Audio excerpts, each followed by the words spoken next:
We begin tonight with the announcement on Thursday of the new chairman of the Electoral Commission, INEC. Despite the calls by many Nigerians that it is perhaps time to look at appointing people from within the commission who have the experience of not only conducting many elections, but also the knowledge of what the challenges are and the integrity to resist being compromised, another professor whose name had been bandied around all week, Professor Josiah Ojo Amupitan, was nominated by President Tinubu. So how much confidence does Professor Amupitan inspire?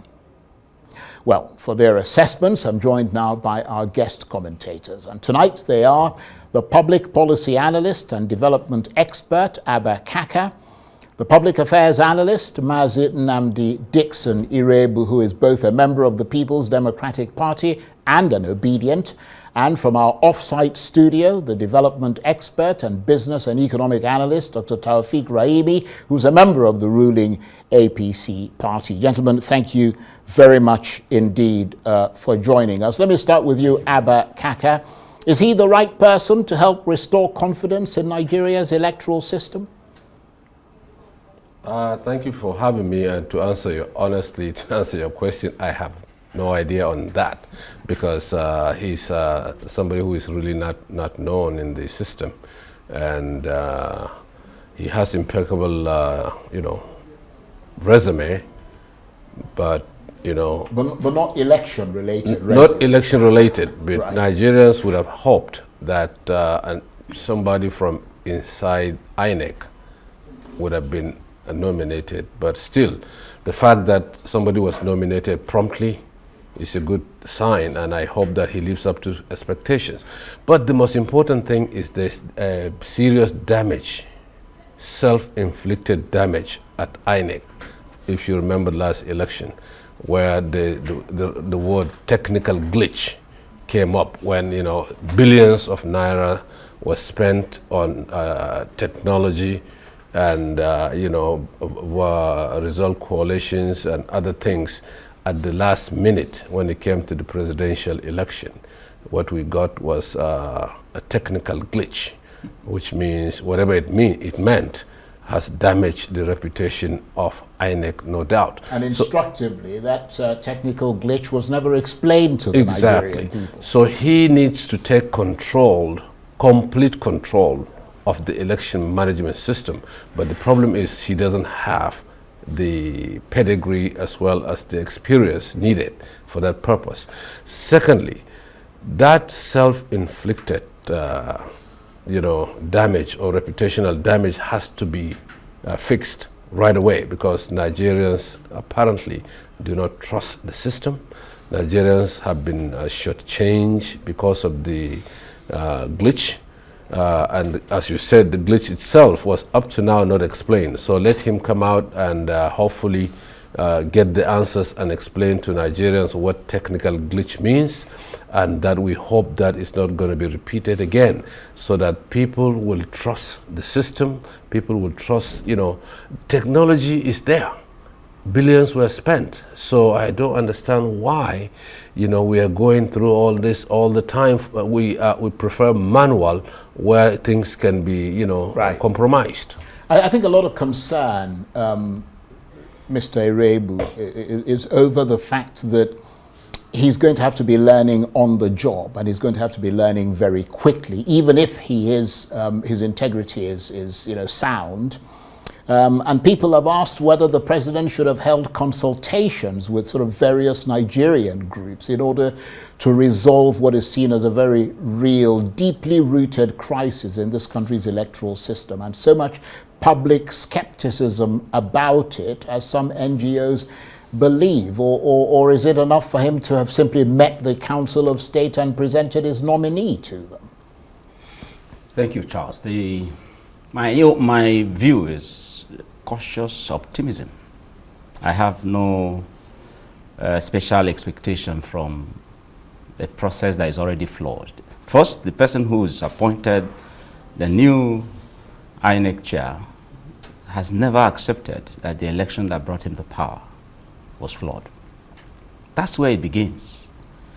In 2007, when President Yar'Adua was elected, he boldly told the world that yes, the election that brought him to power was flawed, and that he would commence the process of reforms, and he did. He set up the Ways Committee and all of that, and that is where what got us to, even having some sense of trust in INEC. So the process that has brought this new INEC chair, for me, is already flawed, because even at the Council of State meeting, how many of the former heads of states were there? So it is the umpire appointed by his boss. I don't expect any miracle from the current nominee, chairman of INEC. I don't expect anything special, but I hope he proves us wrong. I hope that it will not be another opportunity to bury one's acclaimed integrity and all of it, because INEC seems to be a place where no matter how impeccable your resume may be, when you get in there, you get smeared and you lose a sense of pride and self-preservation. Because Mahmoud had an opportunity to write his name in gold, but today we remember him as someone who ruined an opportunity for the Nigerian people to reclaim their nation. Because the 2023 election, that glitch that you talked about, remains what a lot of Nigerians seem to have given up, if you ask me. Right. It remains a stain on his reputation. Yeah, terrible stain. Really. Right, So okay. I hope that this incoming INEC chair will have something, to be positive, to be remembered for. I hope that he has value for his own name and his own family. Well, but I have cautious you're optimism. an obedient, and I have to say that the obedient movement issued a statement yesterday pledging, theoretically, pledging their support for him and saying that they are willing to give him a shot. Coming to you, Dr. Raimi in the Offsite studio, thank you for joining us. He is, of course, both a kinsman, and this has been emphasized quite a bit, and long-time legal counsel for one of Nigeria's most vocal opposition politicians, Senator Dino Melaye. I mean, what does that tell you about who Professor Amupitan is, and whether he'll inspire trust across the political divide and amongst the Nigerian people, which is obviously essential? Okay, thank you, Charles, for having me.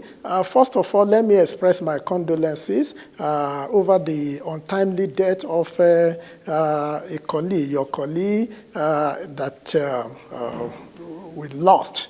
It's a painful loss, and I'm expressing the deepest condolences to the chairman of Arise and This Day Group, as well as management and staff of this great organization. I pray that may God forgive our shortcoming, accept her to eternal kingdom, and as well as give the family and all of us the fortitude to bear the irreparable loss. Be that as it may, Charles. Of course, the new INEC chairman that has been nominated, which will undergo screening by the relevant processes, that is State Security Service, as well as the Senate National Assembly confirmation, is relatively unknown to many, as it has been argued. However, his impeccable resume that have been provided shows that he has gained a lot of leadership quality during his career. A 58-year-old professor of law from Kogi State, North Central. I think he's well equipped if he should focus on the task ahead. What is it that I'm expecting of him? Of course, in setting agenda. Number one, I will expect that the new INEC chairman, if he's cleared and eventually approved by the National Assembly, the Senate, should look at the progress that his predecessor recorded while in office, so that he can learn lessons from it. Secondly, he should look at the gaps. Of course, we have talked about the fact that the former INEC chairman, Professor Mahmoud Jega, introduced a number of technological innovation into the system, although by 2023 there was a technical glitch, which is a gap that he must now look at, how to prevent it from future occurrence. Secondly, he must not allow politicians that we have to, tarnish his image that he has built up over the years. And this is very possible if he remains focused. Thirdly, he must work with stakeholders in order to ensure that the expectations of Nigerians are met through this electoral activity. Lastly, I would suggest that he should look at necessary amendments that are very essential in order to strengthen the quality of our electoral system to deliver free, fair, credible election. I believe that giving him all the support, engaging in collaboration with security agencies, with civil society organizations, with political parties, I believe we should give him the privilege and the support he requires to succeed. That is my take. Indeed. Thank you, Dr. Raimi.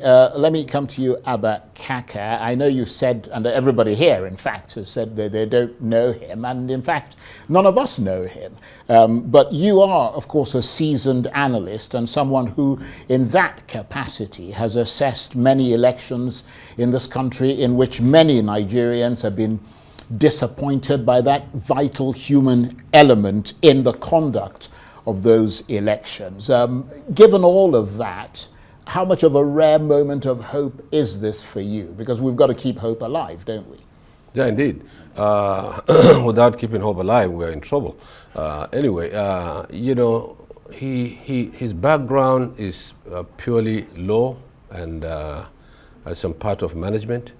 And I think I read an article where they said he was also a lead counsel for APC in the case of that has not been confirmed. Okay. Because we actually did a bit of checking today. I was in touch with colleagues at Arise and colleagues at in fact a legal team at This Day newspaper, and his name does not appear on the list that was initially submitted.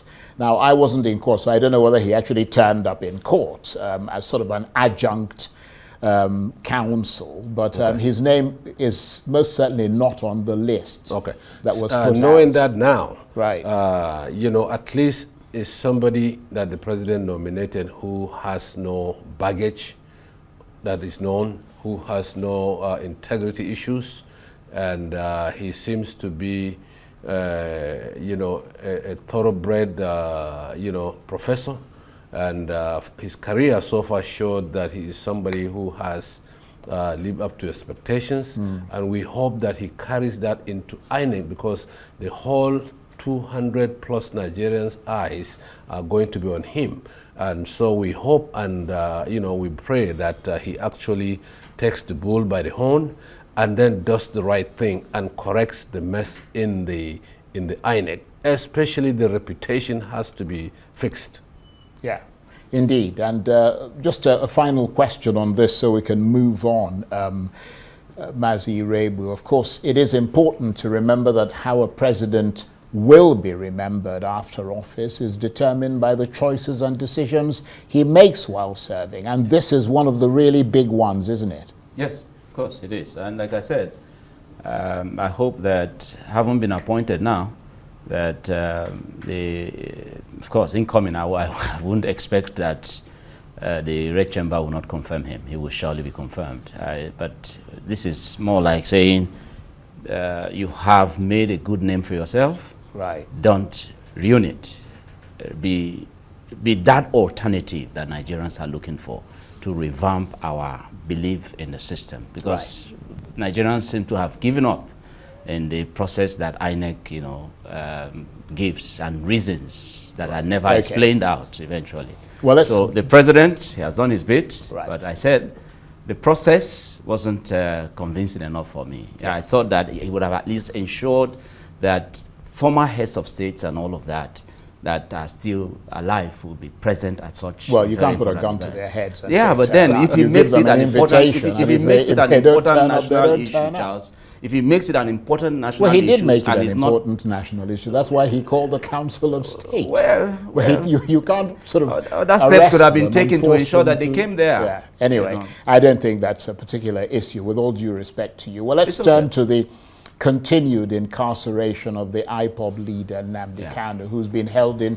detention for more than a decade now on charges of treasonable felony, despite various court orders and appeals for his release, and the fact that till date he stands unconvicted. Dr. Raimi, are you a champion of justice? Do you see that as travesty and a violation of his constitutional and human rights? Charles, as you know, and as everybody knows, I'm a champion of justice. In everything I have done in professional life, which I'm still doing, in politics, the goal is how to achieve the best for everybody: fairness, justice, equity, transparency, accountability, and hard work, smart work, and contributions are my integrity, reputation are my key watchword. However, on this very topic, I believe that we have not exhausted diplomacy, lobby, bargain, as it were. I believe we should not eat up the polity. Two things are the issues in this Nnamdi Kanu's case. Number one is that there's a legal angle. As you are aware, as all the entire country and the world is aware, is already been prosecuted. The last milestone that has been attained on this case was the no-case submission that was submitted by his defense counsel, which the court had ruled that there is a case for him to answer. So while this is ongoing, I believe that the second leg can also continue to be explored, which is the political resolution. I believe strongly, Charles, that if the president can forgive or pardon the dead, just like it happened in the last 1 or 2 days, even the dead of about since 1913, 1914, some 1960, 1970, all across. If the president, His Excellency Bola Ahmed Tinubu, can forgive or pardon the dead, he can also pardon the living. But for this to happen, I believe that there is a lot. First of all, there must be remorsefulness on the part of those who either have been accused or alleged or who have committed a crime. Secondly, there is also need to not to ethnicize the issue. I want the governors in the southeast, the governors, political leaders in the southeast, to lobby other people across Nigeria, work with the north, work with the south, to see an amicable way of finishing this matter. Okay. So while I'm not opposed to Sowore's call, I believe that we must be very careful not to heat up the polity and not for this matter to be taken into advantage by other people, other than focusing on resolution of the problem. Right, okay, well, thank you. And let me just point out, as a matter of correction to what you said, he has not been found guilty of any crime. No, I never said so. No, you said for somebody who commits a crime. Well, I said we may have committed he's presumed innocent. He's presumed innocent until he's found guilty. Yeah, let me turn to you, Kaka. What is your reaction to the call for action that's been made by the human rights activist Omoyele Sowore, challenging Nigerians across ethnic lines to join him in a peaceful march to Aso Rock to demand Mr. Kanu's release? Peaceful march in our constitution is guaranteed, and therefore all Nigerians are free to march peacefully to either the Aso Rock or National Assembly or anywhere else. But I mean, do you see many people hearkening to Mr. Showore's call to march with him to Aso Rock on October the 20th to demand Mr. Kanu's release, or will many people be kind of conflicted over doing that? Well, we have to wait and see the real answer.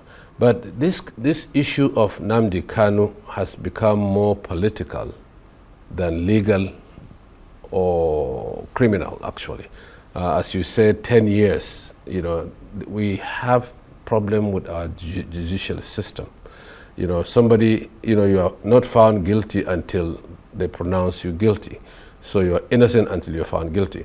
But 10 years down the road is enough time to finish any investigation. It's more than enough time to... But what I see is the political, some of the political leaders and elites in the Southeast actually are not interested in him coming out.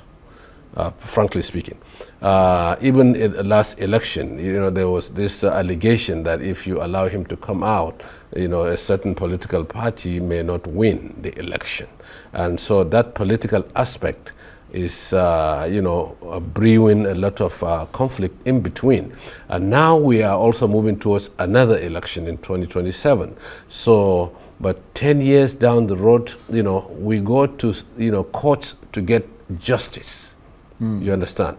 And you keep somebody for 10 years and then maybe at the end of the day I say he's not guilty. There's no justice in that aspect if it happens like that. But, but the president's hands probably are tight. And this is a judicial matter. And so we should not be blaming the president. It's not the president that kept him there. It was the system that kept him before even Bola Tinubu became the president of Nigeria. But justice needs to be served. Not only needs to be served, but needs to be seen to be served. Right. And in fairness to the president, before you can exercise the prerogative of mercy, a decision has to be made in court. By the courts. But nevertheless, as you correctly pointed out, Kaka, and turning to you, Mr. Iroegbu, there is a big political element in all of this, and a lot of people have been trying so hard to get President Tinubu's attention on this matter. How much is this a sad comment on the world in which we live now, that what matters is not so much the constitutional rights of citizens, but getting President Tinubu's ear is what matters? Charles, first I want to start off with commending my brother, Showore. I want to commend him because indeed he has shown that an injury to one should be an injury to all. And that's how to build a nation. I want to also call the attention of Nigerians that it is time to end the civil war against the Nigerian people from the southeastern Nigeria. Because that's what it appears to be. What is Nnamdi Kanu's crime? That's what we'll first of all look at. Oh, my people have been treated badly in this country, and if you won't treat us right, then please allow us to exit. That became a crime. Before now, APC came to power in 2015. 2012, this young man was online engaging the system. There's also a video of him before 2012 that, he was championing the cause of the Nigerian nation. It was the failure of the state now that provoked the direction he has taken. And then the state fell for it. President Muhammadu Buhari fell for it out of whatever it is that led to that. That in 2016, Nnamdi Kanu was arrested and incarcerated and all of that. Of course, the court granted him bail.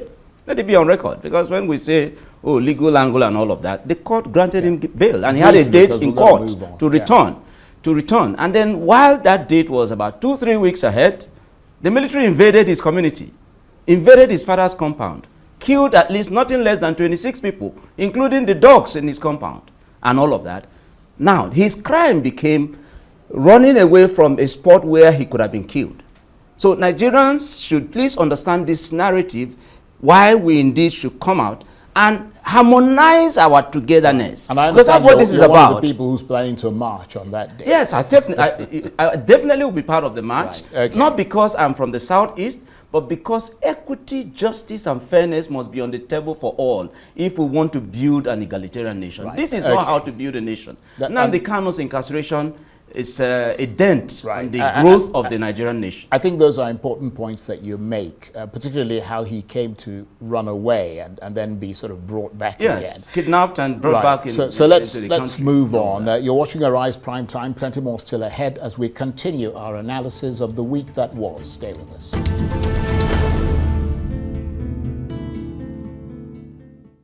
Welcome back to Arise Prime Time, where we offer perspectives on the news and talking points of the day. I'm Charles Aniegolu.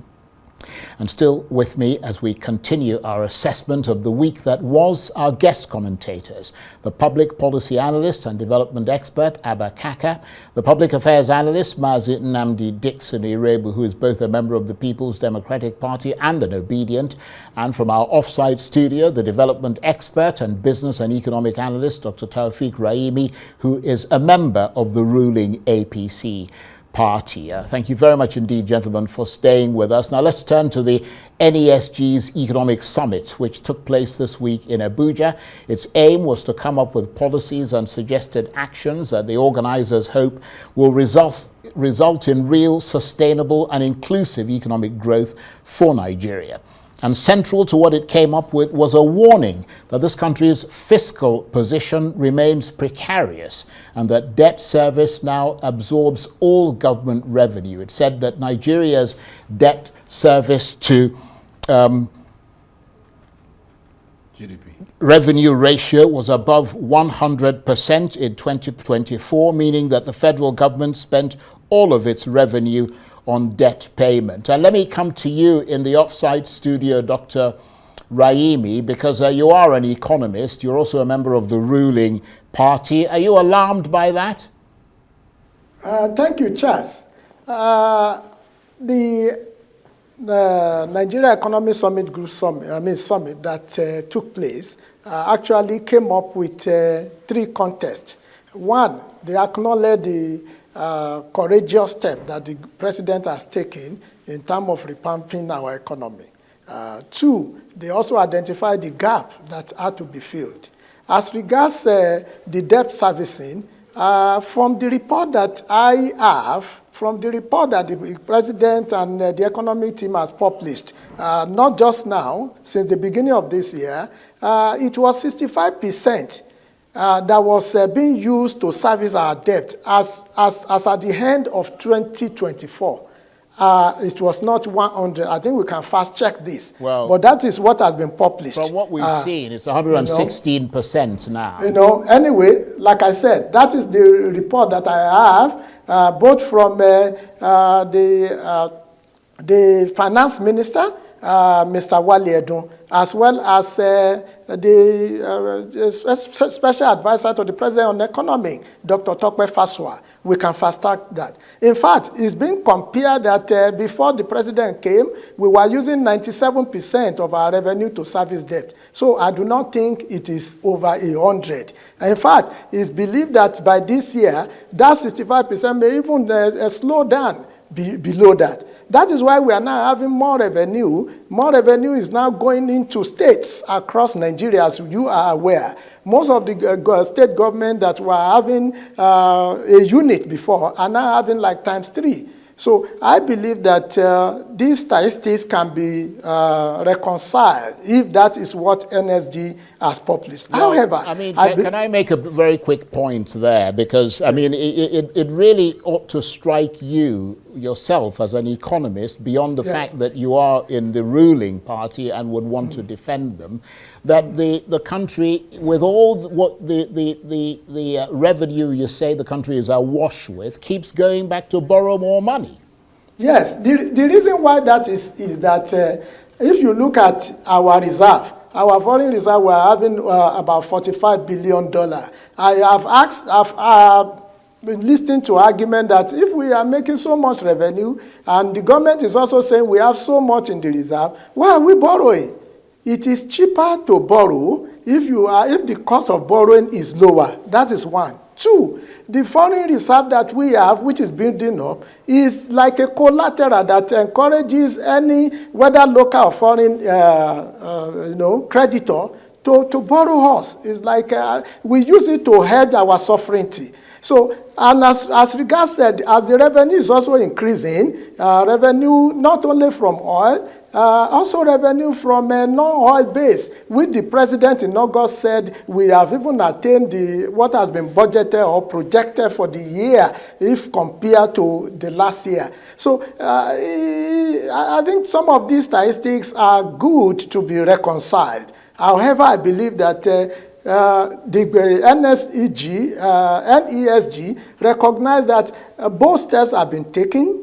the reform to remove fuel subsidy, the reform to unify exchange rate, the reform on taxation were all acknowledged. But every one of us, including us, I'm not just trying to defend our president or his administration. We know that it is still work in progress. That is why I've always said that there will be 4 phases for full economy recovery in Nigeria. Right. Number one, it is economic stability, move on, consolidation, growth, and development. I believe we're on course. We will see more gains. We have to move on, because the other thing that emerged from that summit is that though on paper, Nigeria's economy may be said to be turning the corner on paper, but Nigerian citizens are still trapped in hardship because income gaps remain, and that erases macroeconomic progress and neutralizes cooling inflation. In those circumstances, Kaka, do you see the bright light at the end of the tunnel that the president insists is there? Let me put it this way. First, the bold and the tough decisions were taken by the president 2 years ago. And if you remember, the Emir of Kano, Sanusi Lamido Sanusi, said that if any politician, that was before the election, if any politician comes and tells you that you're not going to have a problem or you're not going to suffer, he either doesn't know what he's talking about or he's lying to you. And the tough decisions were taken, and the World Bank is saying that we have, moved on. But as you pointed out rightly, but they're also saying that we've moved more people into poverty. Exactly. Right. So that aspect is what concerns me, this humanitarian issue, because the poverty and insecurity are running like wildfire right now. Let's talk about the conditional cash transfer issue.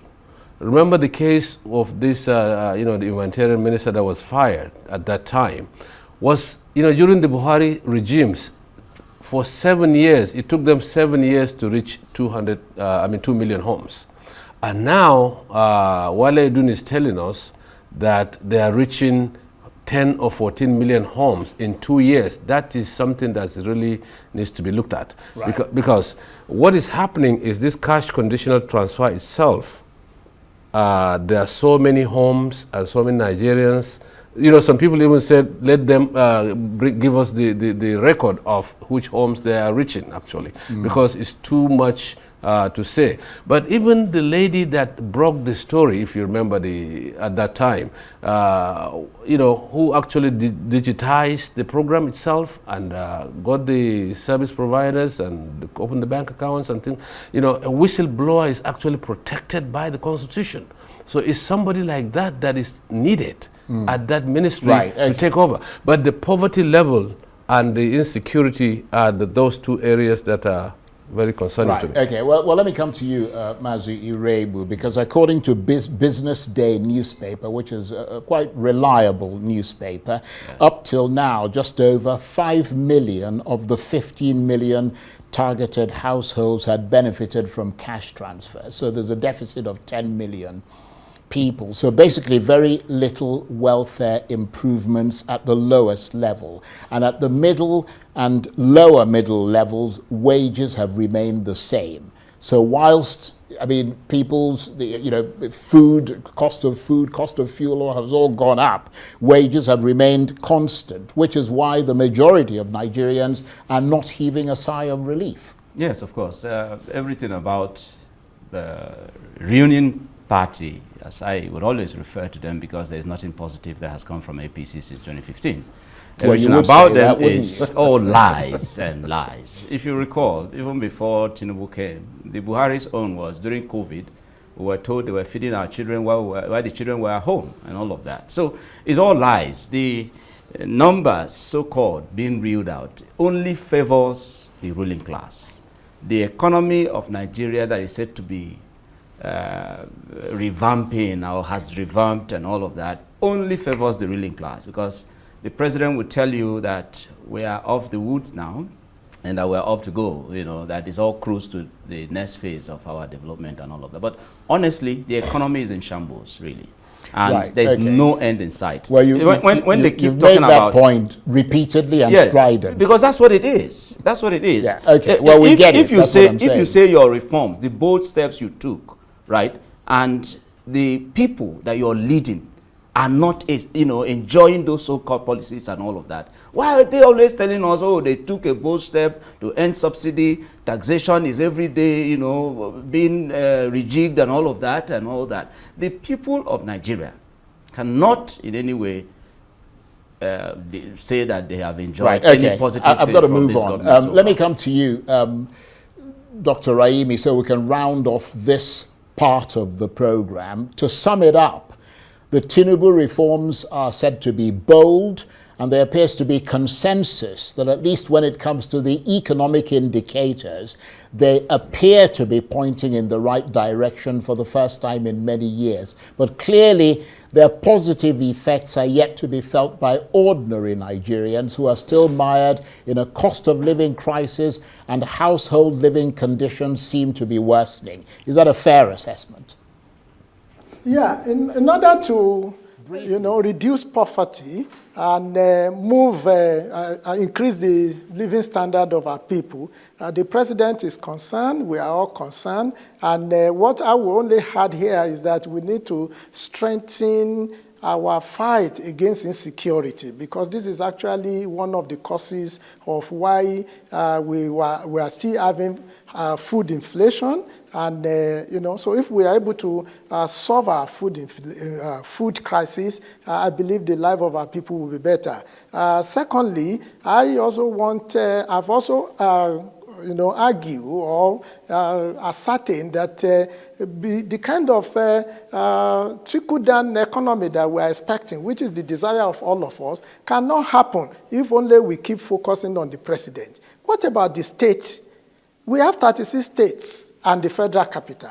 What are our governors doing? We must make them accountable. Also, the 774 local government chairmen and their council had to work together in a way to bring succor to the people, because our people are at that level. So it's an all-inclusive effort which we are pursuing. And I believe that just like NEFOND is working, just like other program of government, even the cash transfer that we are talking about, is being rejuvenated. I believe definitely in the next couple of months, this trickle-down economy will be attained. Now that we have economic stability. We'll be watching out to see what happens in the next couple of months. But I've got to move on, and let's go international and turn to Gaza now, where a ceasefire is now in effect. As of midday local time today, the Israeli military had pulled back to what is known as the Yellow Line, the first of several withdrawals it'll make as the peace deal progresses, if it progresses. And that's a big if, isn't it? And let me put that question to you, Abba Kaka. Okay, thank you very much. Actually, I'm glad and happy that the bloodshed and the genocide is about to end. And this is a diplomatic triumph for President Trump. Number three, is actually a diplomatic and military defeat for Netanyahu and the state of Israel, because Netanyahu, from all indication, never wanted peace. He chose war, but in this case, it was forced on him. And what actually changed the equation was the savage bombing of Qatar, when the negotiators were, you're trying to bomb your own negotiators. It is clearly an indication that you're not interested in peace. That's what happened. So when that happened, the 8 Arab states started looking elsewhere for security guarantees, because they were looking at Russia as well as looking at China. And then the worst part was they threatened to leave the Abraham Accords. And from there on, President Trump, knowing who he is, he's a transactional president, and therefore he was even transacting with Hamas without the knowledge of the state of Israel and Netanyahu at one point, trying to secure Americans to be released. So the President Trump, in this case, forced this deal on the Israelis, and it's good that he did that. Remember, he even took the telephone and asked Netanyahu to apologize to the Qataris at one point. And so when billions of dollars are at stake, President Trump acts, and that is what happened. Okay. Mazi Iroegbu, Israel, of course, still controls just over half the territory of Gaza. Even though it's pulled back, it still controls about 40%. Nevertheless, the pullout has prompted large numbers of Palestinians in long queues of people and traffic to start heading north to what's left of their homes, amid this sense of dread of what might happen if the Israelis come back and the war resumes. Are you optimistic? Yes, I am. I'm very optimistic that peace at last. And of course, rebuilding will commence eventually as the progress continues.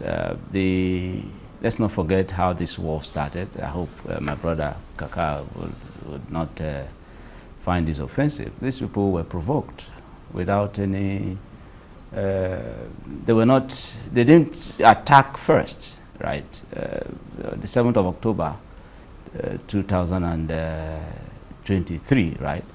That's when this unfortunate thing that has led to Hamas being in ruins now, Gaza being in ruins now, started. 1,200, is it 1,200 or thereabout of Israelis that were slaughtered, you know, on that very day, that very unfortunate incident. So if a leader decides now to go the way Benjamin Netanyahu went, while I'm not excited about all that has happened, but it was provoked, right? And Trump has come now, and you would give it to him. He wants to end it, and indeed, the process is on. So you must commend him. Blessed are the peacemakers. No matter how you may not like Trump, you must give it to him that he is a very proactive leader, and this is what he has taken in the direction. So Gaza. You kind of made that point. Yes. You know, it's like, okay, I have to move on. I don't mean to be rude, but I really have to move on because we've got about 3 minutes left. And Dr. Raimi, there is an international task force to monitor the ceasefire. The Americans are moving 200 troops to Israel, and the task force will include troops from regional countries, Egypt, Qatar, Turkey, and they'll be the ones on the ground in Gaza. The Americans said no US forces would enter Gaza, and subsequently an international stabilization force would be created to work with the Palestinians to create police. But that has not been agreed yet. So there will be a security vacuum in the meantime in those areas that the Israelis are pulling out of, and it looks like it'll be Hamas who will fill that gap and maintain law and order. And images of them armed and on the streets will be a reminder, won't it, to Prime Minister Benjamin Netanyahu and his critics that he has not destroyed the Hamas movement. My quick take is that, first of all, let me congratulate the Palestinians, let me congratulate Israel, let me congratulate US, let me congratulate the entire world. Because this victory that we are currently experiencing between Israel and Gaza is not just a victory just for the two countries. You can see the impact it has had over the entire world in the last 2 years. So I want to agree with an opinion that says the costliest peace is still cheaper than the cheapest war. So whatever could be done to ensuring that both countries or both parties stick to the agreement should be done. And the world should not witness this kind of senseless killing that has led to extermination of various thousands of lives, especially in Palestine, and also in Israel. You know, so and we must adopt lesson from here. Even we bringing it back to Nigeria, we should avoid war, quarrel. Even Boko Haram, we should exterminate it. Anything that can bring peace should be the path that we should all follow. On that sobering note, I want to thank you, gentlemen, very much indeed. Dr. Taofiq Raimi, a development expert and business and economic analyst who's a member of the ruling APC party, Kaka, who's a public affairs analyst, and Mazin Namdi Dickson Iroegbu, who's both a member of the People's Democratic Party and an obedient, and is also a public affairs analyst. Kaka is also a development expert. Gentlemen, thank you very much indeed. That's it for this edition of Arise Prime Time. Join us again next week. From me and the entire team here in Abuja, bye-bye, and thank you for watching.